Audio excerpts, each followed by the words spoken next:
ready for this.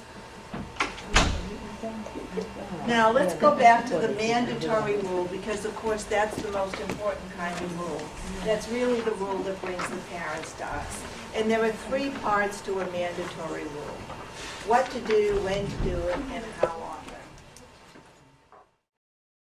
Done a thorough job. So what are we looking at? We're looking at a clear demand, which is take a bath every day, and then we're talking about supervision, because we don't believe in punishment.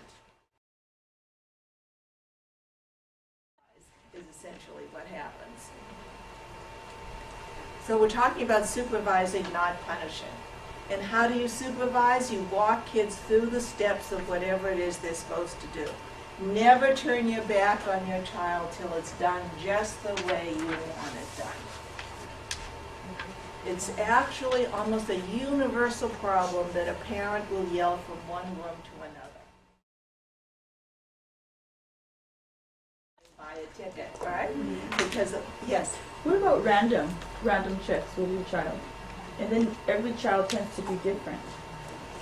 Yes, that's right. Every child tends to be different, so your level of supervision has to be adjusted to your child's level of responsibility.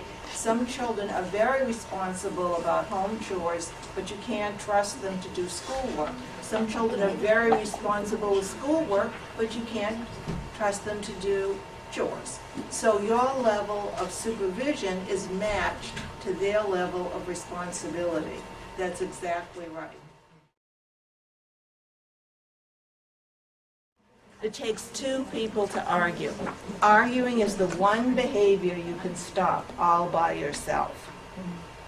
And most violence in the home starts with arguing. So if you only learn this, your home will be a more peaceful, more pleasant place. Okay, so we call this failure-free parenting, because how can it not work? If you stand over your child and supervise, and don't give up, which is the real key. You don't give up. How can the child not do what you tell them to do? Remember, any event can only end one of two ways. You either get what you want or you give up. That's it.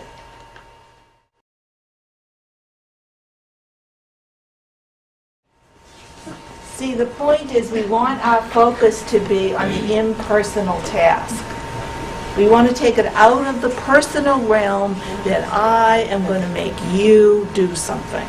We want the focus to be on the job that has to be done. This has to be done. Not you are going to do this. Do you see the difference? What we tell parents is that teachers are there to teach. The discipline is up to the parents. And no one has more influence over a child than a parent does, and no one is more invested in the child than the parent is. However, in order for the parent to really be responsible for the child's behavior in the classroom, they have to know what that behavior is.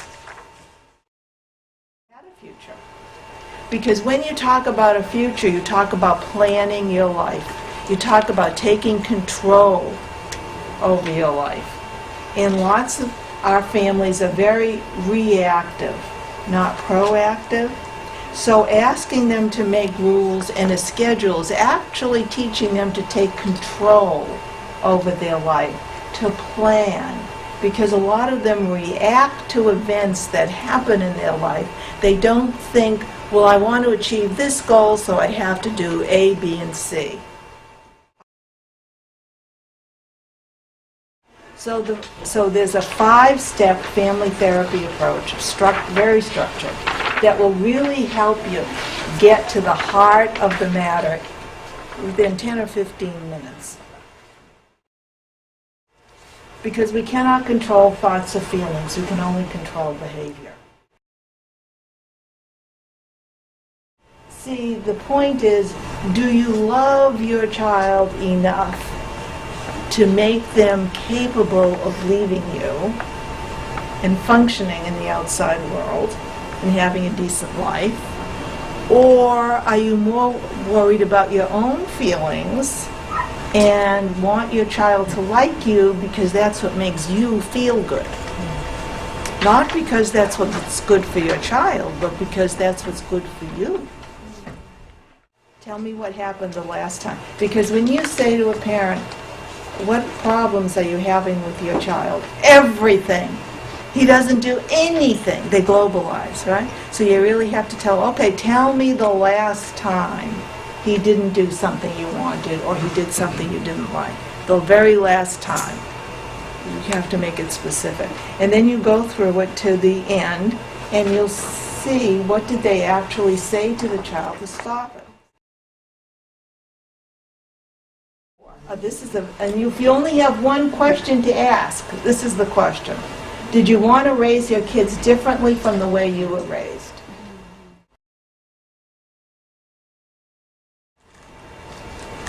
So you always look for what are the parallels between the parents' childhood and what's going on today in their life. When is it homework? We always start with home behavior before school, classroom behavior. Because if you don't have authority at home, you're not going to have it in the classroom. Yeah, I used to worry that my kid wouldn't like me. Now he actually likes me better. Now that I set, that he does what I tell him to do, I like it, and I like him better. Thank you. Okay.